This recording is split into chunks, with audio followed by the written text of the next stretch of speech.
Hello students, O level के practical exam से related ये पहला वीडियो है। और इस वीडियो में हम सबसे पहले ये समझेंगे कि प्रैक्टिकल एग्जाम में कौन कौन सी बातें आपको जाननी जरूरी है और ओ लेवल का जो प्रैक्टिकल एग्जाम है वो ऑनलाइन मोड में किस तरह होता है। ठीक है, ये हम सभी बातों को समझेंगे इस वीडियो में। और इसमें मैं आपको उन सभी चीज़ों को एक्सप्लेन करूँगा जो आपको प्रैक्टिकल एग्जाम में जाने से पहले आपको जानना चाहिए।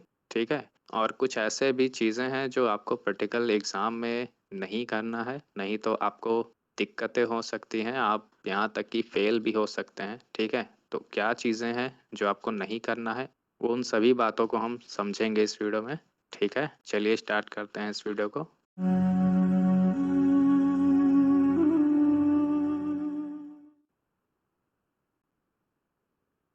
तो इस वीडियो में हम प्रैक्टिकल एग्जाम्स के बारे में जितने भी डिटेल्स हैं, जैसे कि प्रैक्टिकल का डेट क्या निर्धारित है, कितने घंटों का होता है ये एग्ज़ाम, कितने क्वेश्चंस आते हैं एग्ज़ाम में, क्वेश्चंस का माध्यम क्या होता है, मीडियम क्या होता है, क्वेश्चन हिंदी में आता है कि इंग्लिश में आता है, पास होने की जो मिनिमम रिक्वायरमेंट है वो कितनी है। ठीक है, चलिए आगे समझते हैं इन सभी पॉइंट्स को। ठीक है, तो सबसे पहले चीज़ें हमको ये समझना है कि प्रैक्टिकल का डेट क्या निर्धारित किया गया है। देखिए, प्रैक्टिकल का जो डेट निर्धारित किया गया है वो 7 फरवरी से लेकर 12 फरवरी में पड़ेगा आपका जो एग्ज़ाम है प्रैक्टिकल वाला। ठीक है, और इसका जो ड्यूरेशन 50 मिनट का होता है एक पेपर का। जैसा कि यहाँ पे देख पा रहे हैं, जब आप अपने कंप्यूटर पे बैठेंगे और अपने आईडी से लॉगिन करेंगे तो आपको ऐसे पेपर कोड दिखाई देंगे। ये M1 का है और ये M2 का है। जितने भी पेपर का एग्ज़ाम आपने फिल किया होगा फॉर्म, उतने पेपर आपको दिखाई देंगे लॉगिन करने के बाद। और यहाँ पे आप देख पा रहे हैं कि ये कंप्लीट हो गया है, यानी जिस स्टूडेंट का ये इंटरफेस है उसने पहला पेपर अटेम्प्ट कर लिया है।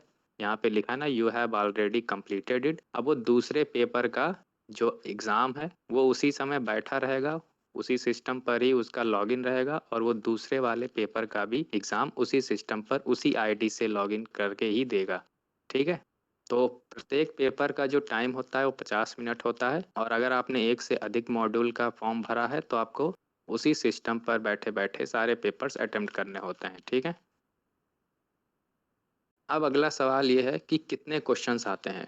देखिए, नंबर ऑफ क्वेश्चंस डिपेंड करता है कि पेपर आपका बना कैसे है। ठीक है, क्योंकि आप यहाँ पे देख पा रहे होंगे कि ये जो क्वेश्चन पैनल है स्टूडेंट का, यहाँ पे 3 क्वेश्चन दिख रहे हैं। ठीक है, और यहाँ पे कई सारे क्वेश्चन दिख रहे हैं। तो हो सकता है आपके 3 क्वेश्चन दिखाई दें या 3 से ज़्यादा दिखाई दें, तो ये डिपेंड करता है कि पेपर बना कैसा है।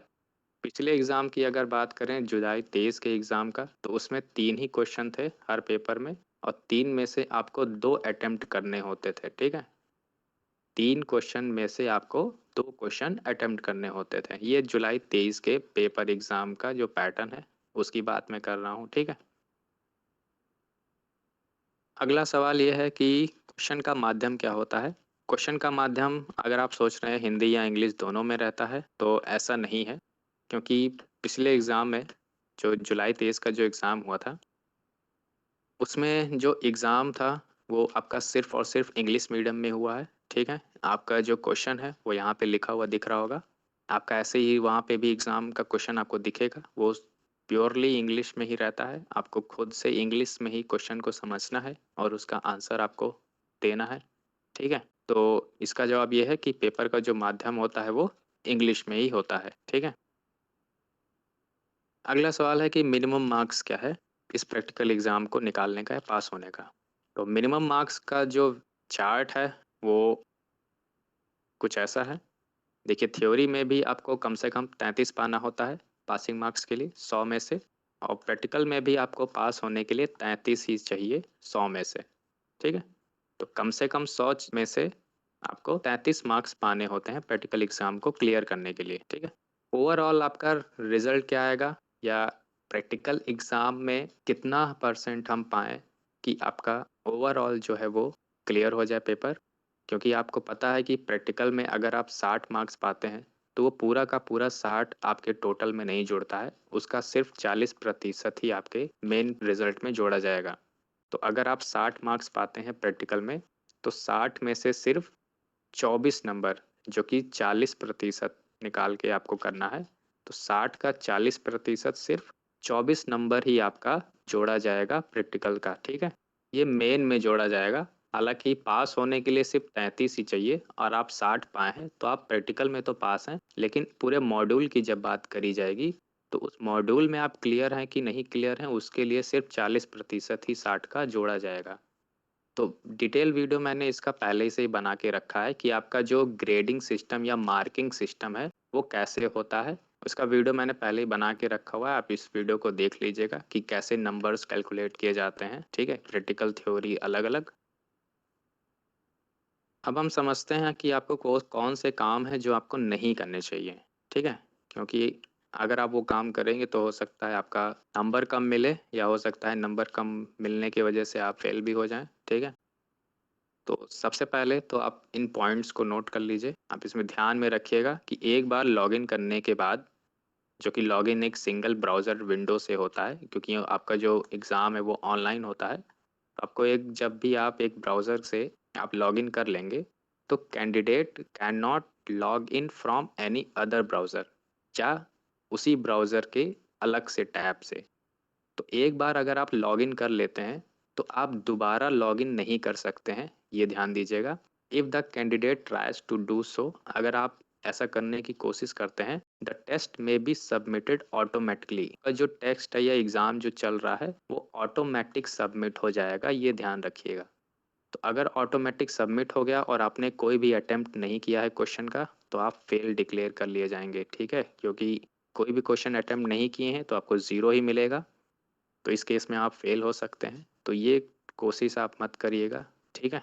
तो ये पॉइंट आपको ध्यान रखना है कि अगर एक बार लॉगिन हो गया है तो दोबारा लॉगिन करने की आपको ज़रूरत नहीं है, और ना ही आपको वो विंडो मिनिमाइज़ करना है, ये भी ध्यान रखिएगा। मिनिमाइज़ करके अगर आप किसी सॉफ्टवेयर को चलाने की कोशिश करते हैं, या आप गूगल पे कुछ सर्च करते हैं, या आप चैट जीपीटी पे आंसर सर्च करने की कोशिश करेंगे, तो मिनिमाइज़ करने के केस में भी हो सकता है वो ऑटोमेटिक सबमिट हो जाए। तो ये गलती आपको कभी नहीं करना है, ठीक है। अब ऐसे कौन से काम हैं जो आपको अवश्य करने हैं, अगर आप नहीं करेंगे तो भी आपको दिक्कत हो सकती है। वो पॉइंट्स क्या हैं, चलिए देखते हैं।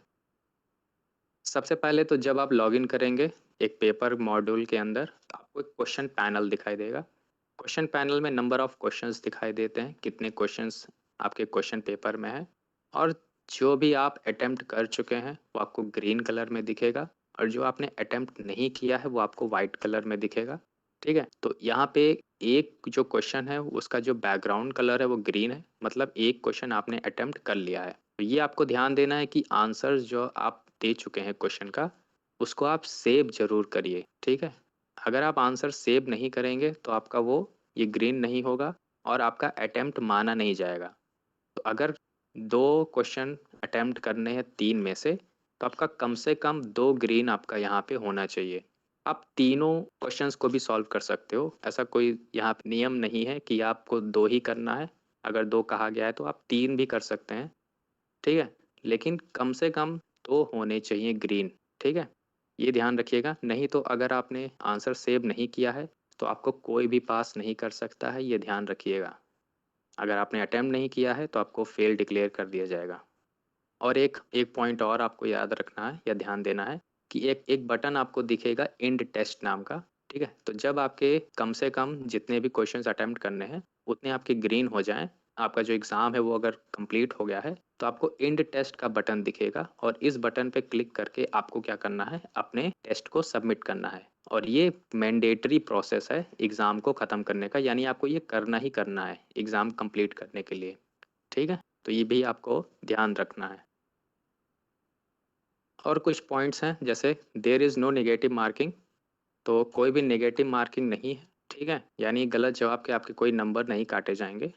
आप कोशिश यही करिएगा कि जितने भी क्वेश्चंस हैं, जितने आपको करने हैं उतने क्वेश्चंस आप अटेम्प्ट जरूर करें, ठीक है। क्वेश्चन छोड़ के मत आइएगा। और अगला पॉइंट है there could be the sub parts in a question, एक क्वेश्चन के अंदर भी आपके ए बी सी करके सब पार्ट्स हो सकते हैं, यानी उसके अंदर भी कई सारे पार्ट्स हो सकते हैं। तो ऐसा नहीं है कि आपने ए वाला किया और बाकी आपने छोड़ दिया, ऐसा मत करिएगा। एक क्वेश्चन कंप्लीट करने के लिए जितने भी उसके अंदर के सब पार्ट्स हैं ABC करके या 1.2 1.3 करके, तो उन सभी क्वेश्चंस को आपको अटेम्प्ट करना है, ठीक है। When the timer reaches 0 the examination will be and by itself. आपको एक टाइमर दिखाई देगा ऊपर क्वेश्चन पैनल के ऊपर, जो 50 मिनट से स्टार्ट होगा, ठीक है, क्योंकि आपका जो टोटल ड्यूरेशन है वो 50 मिनट का है। तो वहीं से आपका ये जो टाइमर है वो स्टार्ट होगा, और जैसे ही ये 0 पे पहुंच जाएगा, आपका जो एग्ज़ाम है वो ऑटोमेटिक सबमिट कर लिया जाएगा, ठीक है। तो अगर आपने उतने क्वेश्चंस अटैम्प्ट नहीं किए हैं जितने आपको करने चाहिए, तो आपको ये ध्यान देना है कि वो 0 होने से पहले आपका वो क्वेश्चन अटेम्प्ट हो जाए या शो करे, ठीक है। तो आपको टाइमर को भी ध्यान में रखना है, ठीक है। और अगर आप ऐसा करते हैं, आपका टाइमर 0 हो जाता है और आप क्वेश्चन छूट जाता है, तो आपका कोई और दूसरा ऑप्शन नहीं है फिर से लॉगिन करने का, ठीक है। तो आपको टाइम भी देखते रहना है अपने क्वेश्चन को सॉल्व करते वक्त, ठीक है। तो 50 मिनट हैं, मान लेते हैं आपको 2 क्वेश्चंस करने हैं, तो आप अपने टाइम को डिवाइड कर सकते हैं 2 पार्ट में। कोशिश करिए कि इसको 40 या 45 मान के ही चलिए, तो आपको कम से कम 20 मिनट एक क्वेश्चंस पर अटेम्प्ट करना है, ठीक है। 20 मिनट मान के चलिए आपको एक क्वेश्चन सॉल्व करना है। उम्मीद है आपके जितने भी डाउट्स थे प्रैक्टिकल एग्जाम को लेकर, वो इस वीडियो को देखने के बाद दूर हो गया होगा, ठीक है। अगर आपको कोई और क्वेश्चन आपके माइंड में है, तो आप कमेंट सेक्शन में पूछ सकते हैं। इस वीडियो में बस इतना ही। अगले वीडियो का वेट करिए, तब तक के लिए धन्यवाद।